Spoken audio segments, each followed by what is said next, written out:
আসসালামু আলাইকুম। আমরা কিছুদিন আগে দেখলাম যে মাইলস্টোন যে কলেজ ছিল ওখানে আগুন লাগার ফলে 1 লিটার বা আধা লিটার পানি বিক্রি হয়েছিল 600 টাকা করে।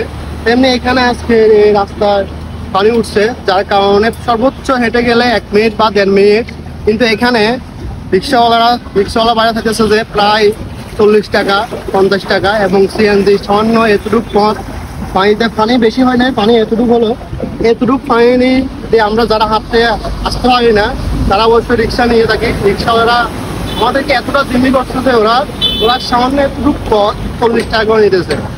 একদিকে কাপ্তারি রোডে যে সিন্দিগুলো আছে 5 টাকা ভাড়া, 10 টাকা করছে, 10 টাকার ভাড়া ওরা 20 টাকা 30 টাকা নিতেছে। তেমনি এখানেও আজকে যেন ওদের জন্য ঈদ, ওদের জন্য হচ্ছে যে এটা ঈদ, পানি উঠছে ওদের ঈদ, ওরা 10 টাকা ভাড়াকে 50 টাকা 60 টাকা 70 টাকা করে ফেলে।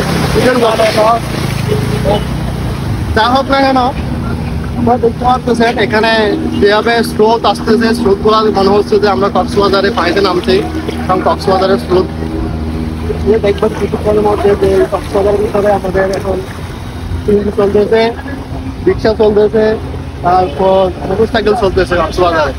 সবাইকে আমাদের এই মিনি কক্সবাজারে আমন্ত্রণ রইল, অবশ্যই আসবেন মিনি কক্সবাজারে দেখার জন্য। যখন একটু পানি বৃষ্টি হবে তখনই আসবেন।